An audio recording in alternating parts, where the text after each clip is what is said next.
ముందుగా నూతన సంవత్సర శుభాకాంక్షలు అండి. 2025వ సంవత్సరం 12 రాశుల వారికి మేషరాశి నుంచి మీనరాశి వరకు ఈ 2025వ సంవత్సరంలో భూత భవిష్యత్తు వర్ధమానం ఎలా ఉందో గవ్వల శాస్త్ర ప్రకారం చూద్దామండి. గవ్వల శాస్త్రాన్ని చింతామణి శాస్త్రం అంటారు, అలాగే మాత్రం ఒకటో ప్రశ్న శాస్త్రం అంటారు.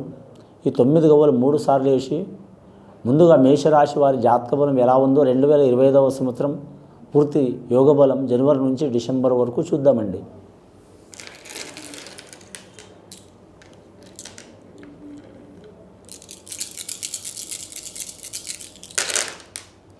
కానీ మేషరాశి వారి జాతకంలో పడ్డాయండి. 6 గవ్వలు పడ్డాయి. చాలా శుభలక్షణాలు గవ్వలు పడ్డాయి వారి పేరు మీద. ఆదాయం ఖర్చు సరి సమానం ఉంటుంది వారి జాతక బలానికి. సహకారం చేసేవారు 4 ఉంటే ఇబ్బందులు పెట్టేవారు 8 మంది ఉంటారు. ఎంతమంది ఇబ్బంది పెట్టినా వీరికి కుజమహర్దశ జాతకం కాబట్టి మొండి పట్టుదల చాలా ఉంటుంది. అనుకున్నది సాధించే అవకాశం ఉంటుంది. స్త్రీలకు మాత్రం అధిక ప్రాధాన్యత ఉంటుంది వీరి జాతక బలానికి. పురుషులకు మాత్రం ఇబ్బందులు వస్తాయి. కానీ మాత్రం వీరి జాతకంలో చూడాలంటే మాత్రం ముఖ్యంగా చేసే వృత్తి వ్యాపారంలో మాత్రం ఒడుగుదుడుగులు ఉంటాయండి వీరి పేరు మీద. ఈ సంవత్సరం వీరికి మాత్రం కానీ ప్రథమార్థం చాలా ఇబ్బందులు ఉంటాయండి. ద్వితీయార్థం మాత్రం చాలా వరకు శుభకరం ఉంటాయండి. మొదటి 6 నెలలు మాత్రం చాలా వరకు మాత్రం ఇబ్బందికరం ఉంటుంది. తర్వాత 6 నెలలు మాత్రం చాలా వరకు శుభకర యోగ బలాలు ఉంటాయి వీరి జాతక బలానికి. అని ముఖ్యంగా వాహన విషయంలో కలిసి వచ్చే అవకాశం ఉంది వీరి జాతక బలానికి. అలాగే గృహ నిర్మాణం కట్టే దాంట్లో, కొనే దాంట్లో, అమ్మే దాంట్లో, తీసుకునే దాంట్లో, రియల్ ఎస్టేట్ రంగంలో మాత్రం మందగోడితనం ఉంటుంది వీరి జాతక బలానికి. మొదటి 6 నెలలు, తర్వాత 6 నెలలు మాత్రం కలిసి వచ్చే అవకాశాలు ఉంటాయి. అని వ్యాపారస్తులు వారు ఏ వ్యాపారం చేసేవారైనా సరే చాలా వరకు మాత్రం లక్ష్మీకళ యోగ బలం ఉంటుందండి. ముఖ్యంగా ఎంత ధనం సంపాదించినా మాత్రం నిలకడ మాత్రం ఉండదండి వీరి జాతక బలానికి. కానీ మాత్రం కోర్టు కేసులు, తగాదాలు, చిక్కులు, చికాకులు ఉన్నవారికి ఉపశమనం లభించే అవకాశం ఉంది. అలాగే కుటుంబ తగాదాలు ఉన్నవారు కూడా ఆ చిక్కులు చికాకులు తొలగిపోతాయండి. అలాగే భార్యాభర్తలతో, అన్నదమ్ములతో, అక్క చెల్లెలతో, రిలేషన్ వారితో చాలా సంవత్సరాల నుంచి పట్టింపులు ఉన్నవారికి కూడా ఉపశమనం లభించే అవకాశం ఉంది. ఈ మేషరాశి వారి జాతకంలో చూడాలంటే మాత్రం 6 గవ్వలు పడ్డాయండి. శుక్రమహర్దశ గవ్వలు పడ్డది. స్త్రీలకు చాలా వరకు శుభకరం ఉంటుంది. అలాగే స్త్రీలతోని మాత్రం పురుషులకు చాలా మంచిగా ఉంటుంది. అది తల్లి అయినా సరే, భార్య అయినా సరే, ప్రియురాలైనా సరే, స్నేహితురాలైనా సరే, బిడ్డ అయినా సరే, ఎవరైనా సరే మాత్రం సహకారం చేసే అవకాశం ఉంటుందండి. ఇక అత్త ఉంటారు, అలాగే వదినలు ఉంటారు, చాలా మరదళ్ళు ఉంటారు. ఒక వరుస కలిసిన వాళ్ళు చాలామంది వరకు చుట్టాలు వాళ్ళతో సహకారం అయ్యే అవకాశం ఉంది. కానీ విద్యార్థులకు విద్య విషయంలో కలిసి వచ్చే అవకాశం ఉంది వీరి జాతక బలానికి. కానీ ముఖ్యంగా వీరి జ్యోతిష్యంలో 2025వ సంవత్సరం చాలా వరకు మంచిగా ఉంది. కానీ రాజకీయ నాయకులకు మాత్రం చాలా మిక్కిలి ఇబ్బందికరమైన పరిస్థితి ఉంటుందండి. అలాగే మాత్రం సినీ ఇండస్ట్రీకి సంబంధించిన వారు కావచ్చు, టీవీ ఇండస్ట్రీకి సంబంధించిన వారు కావచ్చు, కళాకారులకు కావచ్చు, చాలా ఇబ్బందికరమైన పరిస్థితులు ఉంటాయి. చాలా జాగ్రత్తగా ఉండాలండి. ఇలాంటి ఇబ్బందులు, చిక్కులు, చికాకులు తొలగాలంటే మాత్రం ఎవరికి వారు శాంతి చేసుకోవడం మంచిది.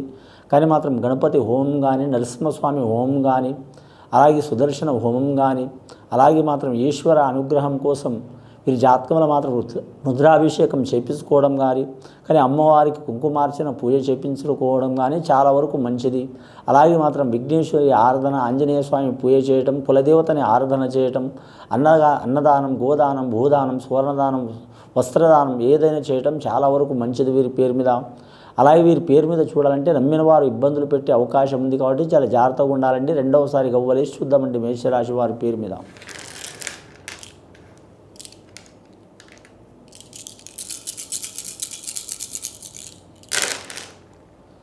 రెండవసారి గవ్వలేస్తే కరెక్ట్ 3 గవ్వలు పడ్డాయండి. శుభం గల గవ్వలు పడ్డాయి వారి జాతకాన్ని. గురుబలం ఉంది కాబట్టి విద్యార్థులకు కలిసి వచ్చే అవకాశం ఉంటుంది వీరి జాతక బలంలా.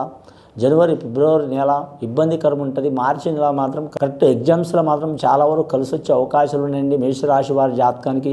కృతికా నక్షత్రం వారికి మాత్రం కొన్ని ఇబ్బందులు వస్తాయండి. కానీ మాత్రం అశ్విని నక్షత్రం వారికి మాత్రం చాలా వరకు శుభకర యోగ బలం ఉంటుంది వీరి జాతక బలానికి. కానీ మాత్రం వీరి జ్యోతిష బలంలో చూడాలంటే ఆ సరస్వతి మాత అనుగ్రహం కోసం మాత్రం విఘ్నేశ్వరుని ఆరాధన చేయటం, సరస్వతి మాతని ఆరాధన చేయటం, అలాగే గాయత్రీ దేవతని ఆరాధన చేయటం, అలాగే సకల విద్యాకారకుడు మాత్రం ఆంజనేయ స్వామిని కూడా ఆరాధన చేయటం చాలా వరకు మంచిది. కానీ గత కొన్ని సంవత్సరాల నుంచి విద్యలో వెనకబడ్డవారు, మతిమరుపు ఉండి చిక్కులు పడ్డవారు, అలాగే చాలా వరకు మాత్రం మేము విద్యలో రాణించలేక పోతున్న అనుకుంటున్న బాలలకు బాలికలకు మాత్రం శుభవార్త వినే అవకాశం ఉంది. ఖచ్చితంగా కలిసి వస్తుంది. కానీ ముఖ్యంగా వీరు తప్పకుండా విఘ్నేశ్వరుని ఆరాధన చేయాలి. అలాగే వీరి జాతక బలానికి చూడాలంటే మాత్రం షిరిడీ సాయిబాబా ఆరాధన చేయటం, దత్తాత్రేయుని పూజ చేయటం, రాఘవేంద్ర స్వామిని పూజ చేయటం కూడా చాలా వరకు మంచిది. వీరి జాతక బలానికి ముఖ్యంగా పెద్దల పేరు నిలబెట్టే అవకాశం ఉంటుంది. మధ్యన కొన్ని చిక్కులు చికాకులు వస్తాయి. ఇక వేరే దేశం, వేరే రాష్ట్రం, వేరే ప్రాంతం వెళ్ళాలనుకునే వారికి చాలా క్లిష్టమైన పరిస్థితి ఉంటుంది. ఇక వివాహ బలంలో చూడాలంటే వీరి వివాహం టైం తీసుకోవడం చాలా వరకు మంచిదండి. కానీ మాత్రం కొన్ని వివాహాలు ఆకస్మికంగా అయ్యే అవకాశాలు ఉన్నాయి. కొన్ని వివాహాలు మాత్రం నిలబడే అవకాశాలు ఉన్నాయి. అలాగే ప్రేమ వివాహం చేసుకోవాలనుకునే వారికి మాత్రం చాలా వరకు మాత్రం మంచి యోగ బలం ఉంటుంది. కానీ తర్వాత చాలా ఇబ్బందులు పడే అవకాశం ఉందండి వీరి పేరు మీద. ముఖ్యంగా మాత్రం రాజకీయ నాయకులకైతే చాలా క్లిష్టకరమైన యోగ బలం ఉన్నది. వారు చండీ హోమం చేయటం కానీ, అలాగే వారి జాతక బలానికి చెప్పాలంటే రాజర్షి అశ్వయ యోగం చేయటం కానీ చాలా వరకు మంచిది వారి పేరు మీద. ముఖ్యంగా మాత్రం కులదేవతని ఆరాధన చేయటం చాలా వరకు మంచిది. ధన విషయంలో, రుణ విషయంలో మాత్రం చాలా జాగ్రత్తగా ఉండాలి. మూడవసారి గవ్వలేసి చూద్దామండి. ఇప్పటి వరకు అయితే 9 గవ్వలు పడ్డాయండి.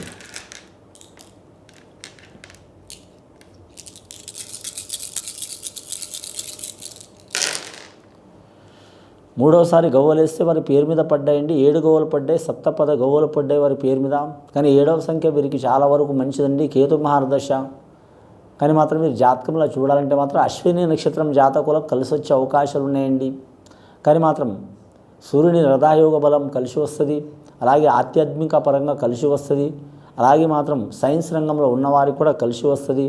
అలాగే విద్య, వైజ్ఞానిక శాస్త్ర విషయంలో నడిచేవారికి, జ్యోతిష్య రంగంలో నడిచేవారికి, అలాగే వీరి జాతకంలో చూడాలంటే మాత్రం చాలా వరకు మాత్రం ఆధ్యాత్మిక రంగంలో నడిచేవారికి చాలా వరకు శుభ ఫలితాలు కలిసి వస్తాయి. అలాగే వీరి పేరు మీద చూడాలంటే మాత్రం ముఖ్యంగా వ్యాపారస్తులకు మాత్రం మందగోడితనం ఉంటుందండి. ఏ వ్యాపారమైనా సరే సరి సమాన యోగ బలం ఉంటుంది. ముఖ్యంగా ఇనుము వ్యాపారం చేసేవారికి కలిసి వచ్చే అవకాశం ఉందండి. మనకిప్పుడు నడిచే ఈ కలియుగంలో అయితే మాత్రం ఇనుముకు చాలా ప్రాధాన్యత ఉందండి. కానీ మాత్రం ఎలక్ట్రానిక్ రంగం ఏదైనా సరే ఏదో ఒక ఇనుము ఖచ్చితంగా ఉంటుంది. అది వాహనాలకు కావచ్చు, బండ్లకు కావచ్చు, అలాగే మన ఇండ్లకు కావచ్చు.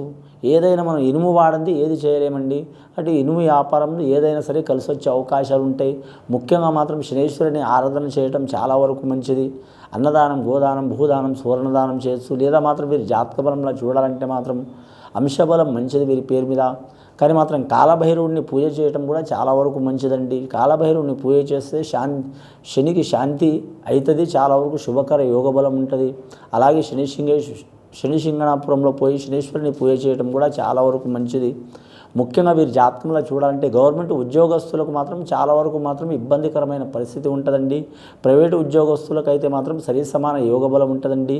చేతి వృత్తి పనిదారులకు మాత్రం చాలా వరకు ఇబ్బందికరమైన పరిస్థితులు ఉంటాయి. ముఖ్యంగా మాత్రం టెంపరవరీ ఉద్యోగం చేస్తున్న వారికి మాత్రం కలిసి వచ్చే అవకాశాలు ఉంటాయి. ముఖ్యంగా వేరే దేశం, వేరే రాష్ట్రం వెళ్ళాలనుకునే వారు కూడా కొన్ని ఇబ్బందులు ఉంటాయి. అలాగే బదిలీలు కోరుకునేవారు వేరే ప్రాంతానికి తప్పకుండా మంచి ఫలితాలు కలిసి వచ్చే అవకాశాలు ఉన్నాయి. ఇక పెద్ద పెద్ద హై రేంజ్లో ఉన్నవారు రాజకీయ నాయకులు కావచ్చు, అలాగే ప్రతి రంగంలో మంచి పేరు ప్రఖ్యాతులు సంపాదించిన వారు కావచ్చు, వారి మీద మాత్రం నిందలు, చిక్కులు, చికాకులు, కోర్టు కేసులు వచ్చే అవకాశాలు చాలా వరకు ఉన్నాయండి. అది ఎవరికి ఒకరికని మినహాయింపు లేదండి. ప్రతి డిపార్ట్మెంట్ కావచ్చు, రాజకీయ రంగం కావచ్చు, సినీ ఇండస్ట్రీ కావచ్చు, లేదా కళారంగం కావచ్చు, ఏ రంగంలో ఉన్నవారైనా సరే మాత్రం ఈ సంవత్సరం మాత్రం కొన్ని సమస్యలు ఎదుర్కోవాల్సి వస్తుంది. ఆ సమస్యలు ఎదుర్కోవాల్సి ఇది చాలా గట్టిగా మాత్రం ప్రయత్నించి గెలవాలనుకుంటే మాత్రం ఖచ్చితంగా వారు మాత్రం మహాగణపతి హోమం చేయటం. కానీ అలాగే మాత్రం వీరభద్రస్వామి అంటే మాత్రం శివుడే. వీరభద్రస్వామిని పూజ చేయటం చాలా వరకు మంచిది. అలాగే సుదర్శన యాగం చేయటం చాలా వరకు మంచిది. వీరి పేరు మీద చేస్తే ఆ చిక్కులు చికాకులు వెళ్ళిపోయే అవకాశాలు ఉన్నాయి. ముఖ్యంగా ధన విషయంలో జాగ్రత్తగా ఉండాలి. కానీ మాత్రం రుణ చిక్కులు ఉన్నవారు రుణం తీర్చుకోవడం మంచిదండి. అలాగే వారికి రుణం రావాలనుకునేవారు మాత్రం తొందరగా రావండి, నిదానంగా వస్తాయి. కానీ నిదానంగా తీసుకోవడమే మంచిది వారి జాతక బలానికి. రియల్ ఎస్టేట్ రంగంలో వీరికి మాత్రం 70% కలిసి వస్తుంది, 30% ఇబ్బందులు వస్తాయండి.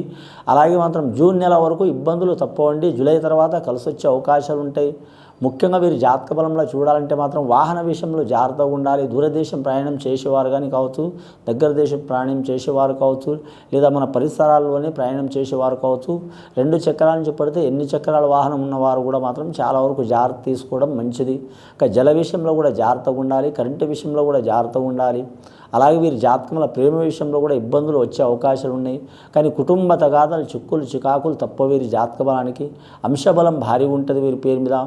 ముఖ్యంగా మాత్రం ఈ 2025వ సంవత్సరం నూతన సంవత్సరం వీరికి చాలా వరకు మాత్రం భగవంతుడి దయ వలన మంచి జరిగే అవకాశాలు ఉన్నాయండి. ఆ మంచి జరగాలంటే మాత్రం ముఖ్యంగా వీరి జాతక బలానికి చూడాలంటే మాత్రం ఆ 9 ఫస్ట్ 6 గవ్వలు పడ్డాయండి, తర్వాత 3 గవ్వలు పడ్డాయండి, ఇప్పుడు 7 గవ్వలు పడ్డాయండి. మొత్తం వారి పేరు మీద మాత్రం 16 గవ్వలు పడ్డాయండి. చాలా వరకు శుభకరమైన సంఖ్య. 1వ సంఖ్య మాత్రం రవి మహర్దశ సంఖ్య, గురుబలం ఉన్నంత బలం రవి మహర్దశకు ఉంటుందండి. అలాగే మాత్రం 6వ సంఖ్య శుక్ర మహర్దశ, చాలా వరకు మాత్రం కలిసి వచ్చే అవకాశాలు ఉన్నాయండి. లాస్ట్ 1, 2 కలిపితే 1, 7 కలిపితే మాత్రం 1, 6 కలిపితే మాత్రం 7వ సంఖ్య వస్తుందండి వీరి జాతక బలానికి. ముఖ్యంగా వీరి జ్యోతిష్య బలం 7వ సంఖ్య చాలా వరకు శుభప్రదమండి. తిరుపతి వెంకటేశ్వర స్వామి దర్శనం చేయటం, అలాగే మాత్రం వివాహ విషయంలో కలిసి వచ్చే అవకాశం ఉంటుంది. అలాగే మాత్రం వీరి జ్యోతిష్య బలంలో మాత్రం ఏ రంగంలోనైనా మంచి అయ్యే అవకాశం ఉంటుంది. ఖచ్చితంగా వీరు మాత్రం ఇందాక చెప్పినట్టు మాత్రం నియమాలు పాటించాలండి. చేస్తే చాలా వరకు మంచిది. ఇది విని చూసి ఆచరించే వారికి మేషరాశి వారికి సర్వశుభాలు కలిగే అవకాశం ఉన్నదండి. శుభం భూయత్.